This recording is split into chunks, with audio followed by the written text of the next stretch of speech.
High dear viewers, আজকে আমি চলে এসেছি আলামিন কবিতা ইউটিউব চ্যানেল থেকে।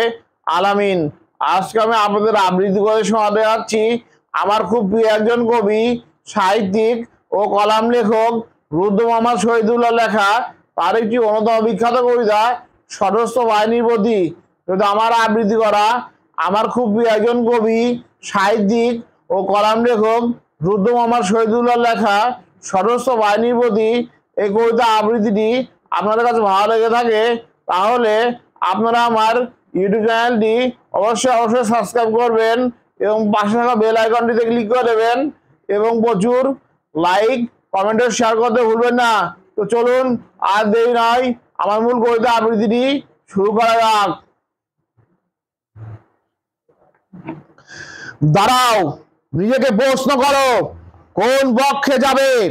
রাইফেল তাক করে আছো মানুষের দিকে, সঙ্গীন উঁচিয়ে আছো ধূর্ত নেগ্রের মতো, পায়ে বুট সুরক্ষিত হেলমেটে ঢেকে আছো মাথা, সরস্ব তোমার হাত সংগঠিত, কে তোমাকে ছোঁয়?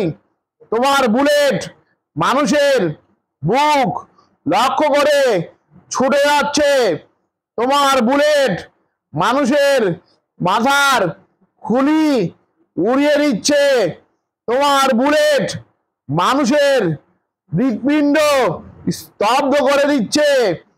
তুমি গুলি ছুড়ছো মানুষের দিকে, যে মানুষের মধ্যে কেউ একজন তোমার ভাই, যে মানুষের মধ্যে কেউ একজন তোমার পিতা, যে মানুষের মধ্যে কেউ একজন তোমার বোন, যে মানুষের মধ্যে কেউ একজন তোমার ছেলে, সেই মানুষের দিকে তোমরা টার্গেট প্র্যাকটিস করছো।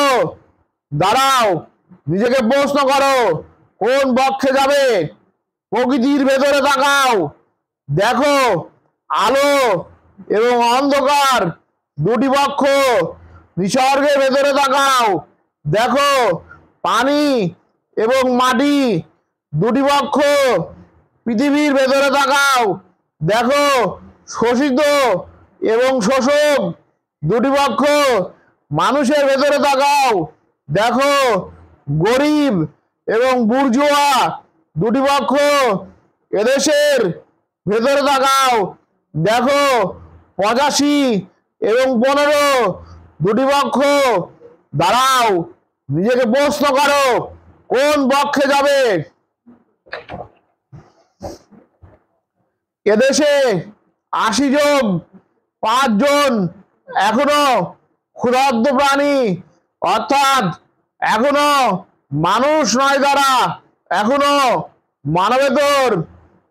তারা এমনকি দরিদ্র নয়, দরিদ্র সীমার নিচে, ক্ষুধার আঘাতে পঙ্গু, অঙ্গহীন, উদ্বাস্তু, উন্মূল এই 80 জন 5 জন স্বপ্নাহত নিঃস্ব মনুষ্য মানুষ।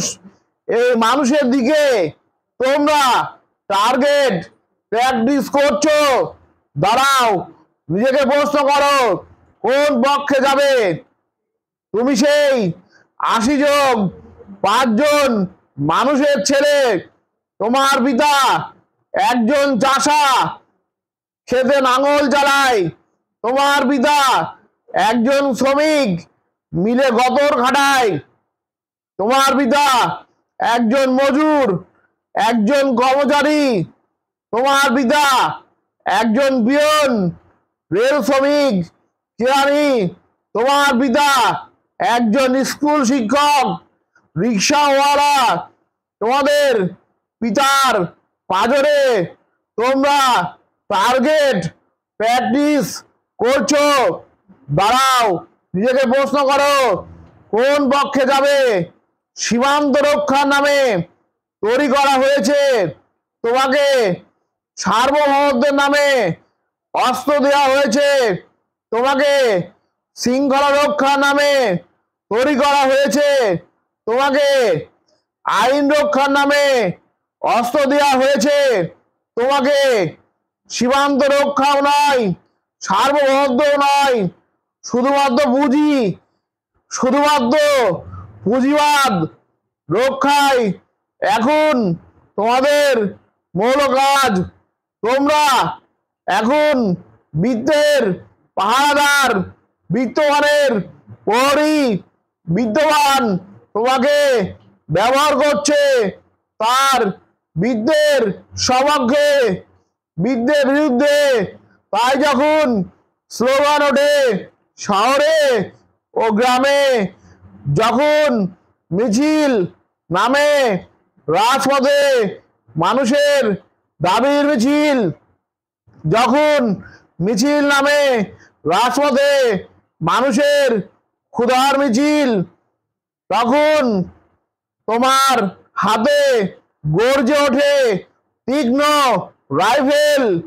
তুমি ব্যবহৃত হও, নিরুপায় ব্যবহৃত হও।